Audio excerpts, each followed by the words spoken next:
బాగా చదువుకుంటున్నారా? బాగా చదువుకోవాలి. మంచిగా చదువుకుంటే మరి బైబిల్ ఒక మాట సెలవిస్తుంది, దేవుడి వాక్యం ఇలా చెప్తుంది. ఏమన్నా తెలుసా? నీ బాల్య దినములందే సృష్టికర్తను స్మరణకు తెచ్చుకో అని దేవుని వాక్యం సెలవిస్తోంది. మీరు చిన్నపిల్లలు ఉన్నారు కదా, ఇది బాల్యం అంటారు. ఈ బాల్య దినంలో సృష్టికర్త అనగా యేసు ప్రభుని స్మరణకు తెచ్చుకోవాలి. మన పుట్టించింది ఎవరు? దేవుడు. అలాగే ఇంకా బైబిల్ ఏమందంటే యేసు ప్రభు జ్ఞానవంతుడు. ఆయన వయసునందును జ్ఞానం నందును దినదినము వర్ధిల్లాడు. ఎవరెవరందు వర్ధిల్లాడు? దేవుడు జ్ఞానం నందును. వయసు అంటే పెరుగుతుంది కదా, ఆ పెరుగుతున్నప్పుడు ఆ జ్ఞానం నందును వయసు నందు దినదినం అంటే ప్రతిరోజు యేసు ప్రభు వర్ధిల్లాడు. మరి మీరు మీ తల్లిదండ్రుల మాట వింటున్నారా? యేసు ప్రభు కూడా ఈ భూలోకంలో వాళ్ళ తల్లిదండ్రుల మాట విన్నాడు.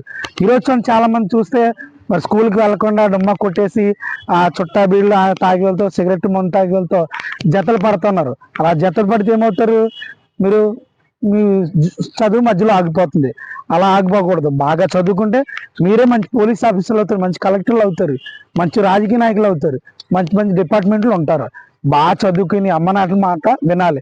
ఎపిఎస్సి పత్రిక ఆరోగ్యంలో కూడా ఒక మాట చెప్తాడు దేవుడు, మీ తల్లిదండ్రులను సన్మానించమన్నాడు.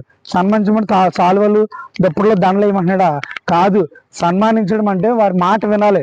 నువ్వు భూమి మీద దీర్ఘాయుష్మంతున్నట్లు నీ తల్లిని నీ తండ్రిని సన్మానించాలి, ఇది ధర్మం అన్నాడు దేవుడు. మరి అలా గౌరవిస్తారు అమ్మ నాన్నలే? వాళ్ళ మాట వింటారా? సండే స్కూల్కి వెళ్తున్నారు, ఆదివారం ఆదివారం వెళ్ళాలి, ప్రార్థనకి వెళ్ళాలి. వెళ్తే వాక్యం విని మీరు చక్కగా మరి మంచి ఉన్నతమైన స్థానాలకు వెళ్తారు. ఓకేనా? మరి చర్చికి వెళ్ళాలని ప్రభు పేరు తెలియజేస్తున్నా. Okay, thank you.